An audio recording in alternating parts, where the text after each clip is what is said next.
Alright, welcome back to part 2 of the Everything Podcast, episode 39. Alright, right now we have to talk about something very important. Well, not important necessarily, something I really wanted to talk about. That makes more sense. So, I really wanted to give our hot takes from movies and TV. I actually have a pretty big hot take. And if you guys don't know, What is yours? hot take is like a bold opinion, a bold opinion. Right? I would say that it's very common in sports, for sure. Like if Yeah, you hear yeah, sports of course. broadcasters, commentators say, "I have a hot take." Like, here's an example of a hot take in sports. I think Tom Brady's going to suck this season. Like, that's a hot take. Yes. All right. So my hot take isn't as extreme as that.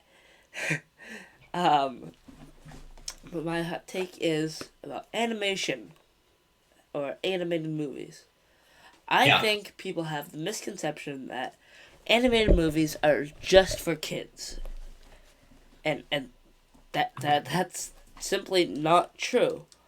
I Would mean, you say that they're more for like family and stuff? Because like I feel like that might be what they're designed I for. Who wouldn't. would you say they're intended for? So obviously there are some animated movies that are meant for kids, but that's the same with live action movies. But then there are animated movies that aren't aimed at kids, like I don't know, Demon Slayer, which I haven't watched, but there are movies and it's a TV show and it's not for kids.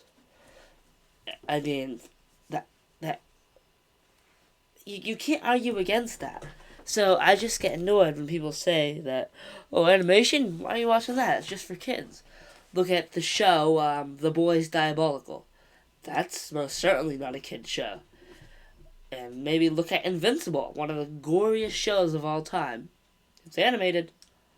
I mean, sure, there are some kids' movies that are animated, like Encanto. Still a good movie. Doesn't rival my favorite animated movie of all time, which is Soul. It's a That great could movie. be Encanto is one that like the whole family could sit down and watch, like not just kids. Totally. But a show like Invincible, like I mentioned, you can watch that with the whole family. Not everyone would like that. It's gory. It's graphic. I mean, it's not a kid show, you know. So I think people just have the misconception that animation is only for kids, and it annoys me when people say that it's only for kids because Yeah, it's not, you know. I mean, I guess would you say that like animation is like overall more directed toward kids than live action stuff is, but like still it has stuff that people who aren't kids can watch. Um, I th- cer- I think there's an equal amount of animated kids movies than live action, you know, because we they're just more popular than some of the more adult animated movies, you know. Some of the animated movies directed towards older people or an adult audience, you know. Yeah. Well, speaking of animated stuff, like you, even if you're adult, even if you're an adult, if you look at Marvel and Star Wars, they have some great animated content. Clone Wars. I mean, that's a show that people might think is a kid show because it's animated. It's not a kid show. No. In fact, I think it's just a really good show in general. You What would know. you say? Would you say that Spider-Man Into the Spider-Verse is more for kids, or what would you Uh, say? I'm mixed because I've heard a lot of adults who love that movie. So that's one of the best animated movies of all time. I won an And that was Oscar. a much different Kingpin than the one in And Daredevil. that's something you can't do in live action. You can't portray a man that large in live action. I like I actually felt it was a little crazy like how overweight they had Wilson Fisk in that film. I mean, Yeah, my gosh, it was nuts. yeah. I mean, and that's one of the gifts of animation. You know. Yeah, well, it'll be great to see Across the Spider Verse Part One on the big screen next year. Yeah, totally. I honestly can't wait, and I think there's gonna be some big Spider-Verse stuff happening in that movie. Well, through animation and stuff, they could do all sorts of multiverse and Spider Verse stuff. By the way, speaking of Spider Man, are you going to be seeing the 11 more extra minutes of Spider Man No Way Home, the more fun stuff version this weekend? I think the fan in me is going to make me go, but I still think it's a pathetic money grab that there's 11 extra minutes of I footage. I mean, come on, 100% agree. money grab. Like you said, fan in me is gonna make me see it. I think I'm gonna see it. I don't know when. I don't think I'm gonna rush to the theater to see it. Um, By the way, did you see that Jaws is getting re-released as well, and oh, it's is it? gonna get re-released on the same day that No Way Home gets Very cool. re-released. So The first time I watched Jaws was in Martha's Vineyard where it was yeah. filmed, and I So even watched though it in a movie theater actually. oh So awesome. So like even though Friday is their official release date, starting this Thursday, you can see both Jaws and Spider-Man yeah, No Way Home, the more fun stuff version yeah. in theaters Although the best thing, did you see the poster they made? The new poster that they made? for No Way Home. Yeah, Oh yeah, well I am so happy that that one with all three Spider-Mans is out. So of course yeah. The poster's great. of course I was all about that poster. Yeah. Like my complaint is not the poster or the quality of the movie, it's that they're re-releasing it with 11 extra minutes. I mean, give me Yeah, yeah. Now, when I heard they were gonna do a more fun stuff version, I was like, maybe we'll get a fight between Toby Maguire and Green Goblin, right? Willem Dafoe. I mean, that's Yeah. what I thought, but I don't think that's gonna happen with the 11 minutes that they're adding. By the way, I completely agree. And by the way, speaking of actors who own their characters, Willem Dafoe owns his character of the Green Goblin. He's exceptional in I that role. totally agree. I mean, that is one of the best comic book movie performances I've ever seen.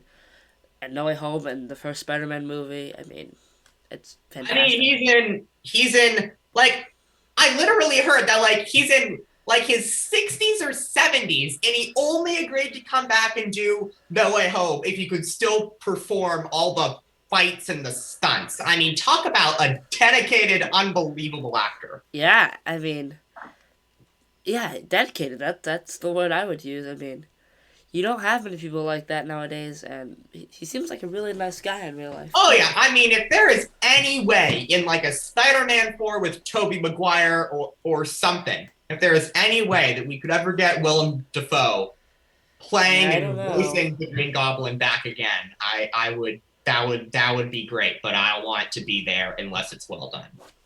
Yeah, I don't know. I feel like I mean, he's not dead in Tobey Maguire's world anymore. That was the whole thing about No Way Home. They're not going back home to die. yeah, and just when that scene happens, when we find out that it's actually Norman. Norman's on sabbatical, honey. Oh, what a line. That's when you know that like that's like the first real line where he like turns back into the Green Goblin. That's when you know the Green Goblin's back. Oh yeah, When he said that and the whole struggling to have everything you want while the world tries to yeah, make you. yeah. I mean, that was one of the best monologues I've ever seen given by a Oh. comic book It and the movie. way that he has to laugh for the Green Oh Goblin is my just I gosh. mean him Andy Serkis with Snoke's laugh, Ian McDermott with Palpatine's laugh, and Star Wars and Marvel, like those three, I'm just so impressed with the laughs that they've created Yeah, for their villains. crazy. So, I've given my hot takes. Now I want to talk about something else. NFL preseason. Thoughts, Will? Well, I guess the Patriots. I mean, I just don't know what to expect. Are they going to Yeah. sneak into the playoffs as a wild card team, or is this just going to be a really down year? Give me your thoughts, and then I'm going to pull up a list of all the teams, and I want to hear who you think's going to be it number one in the NFC and the AFC this year. But tell me your thoughts on the Pats. All right, so Pat's not looking good. Um, I honestly, I'm kind of struggling to think that it's still going to be a wild card season. I Like last year in the preseason, last year they went 3-0 in the preseason and they displayed so much promise, and I was so excited. This year it's just been the my gosh yeah, opposite. yeah. I mean, By the way, speaking of Boston sports, the Ringer has a Boston sports podcast called oh Off the really? Pipe with Brian Barrett. So just thought I would get that out there. I listened to some Pats talk on it. It's Oh not wow. Bill Simmons, but it's good. All right, so I think we could get some stuff from the Bills this year. It's just so early.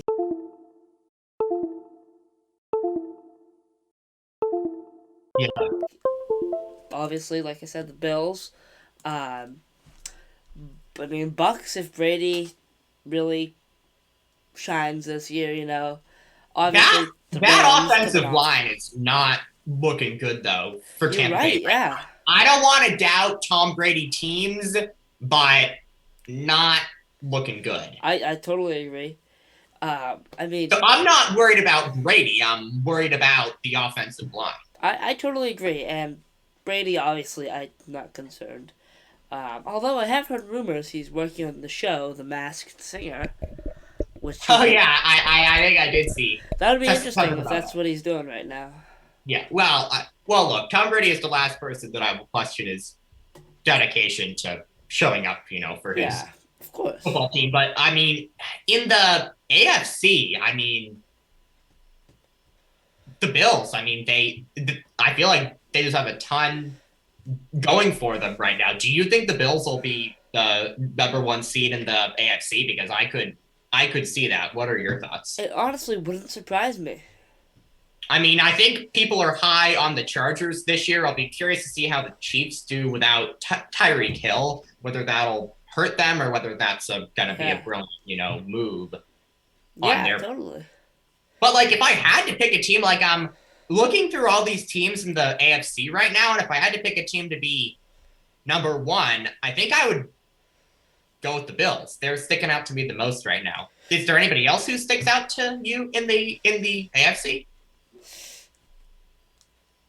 Not really. I mean,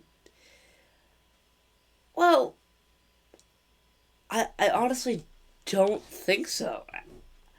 Because I think the Bills will be the better team at the end of the day. Well, let's just let's What do just you go. think? Yeah, I agree. I mean, let's just go through her. I mean, the Chiefs, how are they going to do without Tyreek Hill? The Chargers, like, they have to prove if they can be an elite team or not. The Ravens did not make the playoffs last year. I'm just looking through, and and the Bills look like the most elite team to me right now as Yeah, I but scroll then through again, this. you also have But the Chiefs who pose yeah, a threat. and they could be great too. And then for the NFC, I mean, I don't know who the number one seed is going to be. I mean, the Packers don't have Devontae Adams anymore, and Aaron Rodgers is calling out their young receivers in press conferences, so I can't guarantee them to be the number one seed anymore. And the Arizona Cardinals, I mean, what a mess. Kyler Murray, for anybody to ever, ever, ever have something like film study and the amount of work you are putting in off the field for anybody to ever be criticized of something like that. I mean, you've got to be kidding me. I mean, what an embarrassment. Yeah, yeah. The whole situation is kind of unexpected, to be honest with you, because it's kind of a strange thing to be talking about. Yeah. I mean, I think Matthew Stafford is dealing with some elbow injury of Heard that, some yeah. sort, but the Rams, I could see high up. Obviously, The obviously. I mean, 49ers, depending on how Trey Lance is playing. I would look at teams like that for being top of the NFC. And for Tampa Bay, they've got Tom Brady, so usually yeah. I'd be very enthusiastic about that. It's just the offensive line has been concerned. Yeah, and hopefully Tom Well, I feel like he's the goat, but something I like always tend to see like people talk about like Rodney Harrison on NBC and like former Patriot players and stuff. Like this is the thing like that I always hear about Brady. He doesn't like pressure. Yeah, well, Well, with these offensive line issues, that won't go well against I don't think so. people's But arguments then of him again, not liking pressure. if anyone can push through that, it would be him. Well, that's a great point too, because I just want people to think about this. The Buccaneers in the divisional round game against the Rams back in January, down, a number of their top receivers. Yep. They are down 27-3. That is 1 point away from 28-3, which is what the Patriots were down against the Falcons back at Super Bowl 51 in February of 2017. I swear, that offense looked awful. Couldn't get a first down. I thought it would just be an embarrassment of a game. Oh, yeah. Tom Brady came down and tied the game back up before the Rams won on a field goal and a touch throw from Stafford to Kupp. That's just what he does. That's just what he does. The Rams only won by 3 points. The event, like, this is something that I do hear about Tampa Bay that is true. They lost by 3 points with injuries. They lost by 3 points to the eventual Super Bowl champion. So that tells you all that you need to know about that. Yeah, I mean. But I am worried about the Bucs' offensive line. So I will be clear about that as much as a Brady believer that I am. Well, without Stafford's clutch playing, I think the Bucs could have easily won that game. Well, let's say that like the Rams don't hit the field goal that wins them the game, and let's say it's 27-27, and they go into overtime, and the Bucs win the coin toss, and Brady and that offense gets the ball to start the game. Who's to say that Tom Brady wouldn't have led them right down the field to score another TD? It honestly wouldn't surprise me. I mean, the way that I described the way that Tampa Bay lost that game is I just say it for what it is. It was a clutch play by a good quarterback and a great receiver. That's all it was. The man is crazy. Can we all agree with that? He's truly insane. Yeah, there's no doubt about that. Alright, so now I wanted to talk about the clip that was released for Cobra Kai Season 5. Boy, oh boy. Silver talking to another sensei? Kim Da-eun, I believe is her name. Oh, alright. I didn't know that. I saw that on Twitter from Cobra Kai. They were putting out the names of some of the new people that they're going to be having. But let me talk as a fan, and then I'll talk as a critic. All right. Terry Silver, I believe Chris is to be blamed, but boy, do I hate you. I mean, boy, do I hate you. That's all that I have to say. But moving on from the fan in me to the critic in me, I thought that was a great scene. The whole thing about Terry Silver saying to her, your grandfather didn't just train people in the way of the fist on the battlefield. We have to share his style with the world. That is just such a great tease about who her character could be and how she's related to, Cobra Kai and a bunch of stuff. So I thought that was a great little teaser scene for the show to put out a couple weeks before its actual release. Yeah, I totally. And it didn't give away too much. Which no. I always like. I mean, the perfect teaser, I thought. Yeah, I mean, look, even though I think, there could be like a revolution against him towards like episodes 9 and 10, I think Terry Silver is going to be scary this season. That's a prediction that I have. Like at the height of his powers. But then again, as John Kreese himself says, Kreese always gets his revenge. Well, like, that is what is so brilliant about the show. First of all, Mike Barnes, nowhere to be found. We don't know what's going to happen with him. We assume that Terry Silver's going to call him, but nowhere to be found. Daniel and Johnny and Chosen are going to be going against Terry Silver.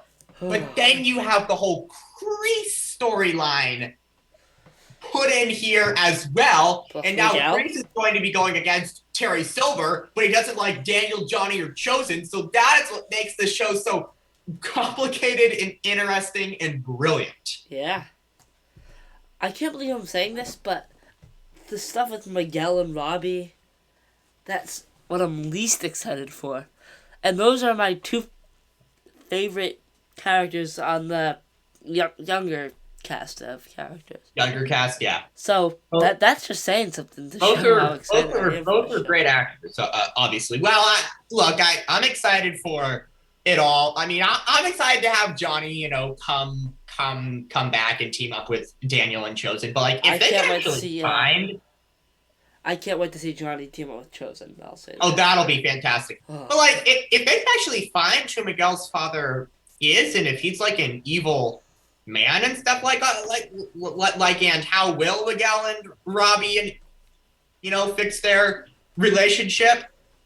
I'm excited for that, and I like good guys more than I like bad guys. So I'm more excited for the Mexico storyline than I am the Kreese storyline, even though I think the Kreese storyline will be amazing. But I'm questioning how long the Mexico storyline is going to go on, though, because that is a mistake. Like Johnny's coming back. Like I see Robbie and Miguel like at the pool, and a lot of other people there too. Sam, Hawk, and Kenny. I saw them all like at this like pool in the trailer. You see Johnny and Daniel and Chosen. Yeah, that's my big problem with this promotion. Backyard. They gave away a little too much in that. I completely agree. And then you see Johnny teaming up with Chosen. So I don't know how long this Mexico thing is going to last. I think by maybe episode 6 or so, we'll get Johnny back and we'll get it. Johnny. No, you're fine. Early because he's an essential character, But they shouldn't have revealed it in the trailer. I completely agree. Big mistake. Even though I don't love it, tease your Daniel versus Terry Silver fight more than revealing that Johnny's going to be back. We don't know if he's going to be back by the end of this season. We assume he will be. We hope he will be, but we don't know that. So why reveal him? Yeah, I totally get it. Yeah. So that's. But I'm fascinated by so many things for this season. Kreese in prison. I think that'll be fascinating. I mean, Miguel's father and stuff, if they can find him, I'll be actually fascinated by that. Terry Silver, I think he's going to be evil. This new sensei that they're bringing in. Whatever Daniel and Chosen are going to be up to. All of this, I just think is going to be fascinating and brilliant and epic and as good as any season before in this show. I'm so excited. I can't believe that I have to wait about 2 more weeks. I am getting very impatient. Yeah, as am I. I mean, I just cannot wait for this show. And they said that they're coming out with new badass content each week, so I wonder if they'll have something more this week. I mean, a few weeks ago, they put out pictures, then they put out the trailer, and then this past week, they put out the clip and the poster. So I don't know what else they could put out this week, but if we'll get some posters and stuff. Yeah, actually, I think I know exactly what it'll be. I think it'll be character posters. I think that's that would make a lot of sense, actually. That's my prediction for this week if they live up to this thing of new badass content every week. So my prediction for this week, character posters. Yeah. All right. Well, that's all we have for this episode of this part 2 episode of the Everything Podcast. Thank you guys so much for tuning in, and we hope you like the cameras being back now. And we cannot wait for you guys to see the Everything show. Thank you guys so much for watching, and I'll see you next time.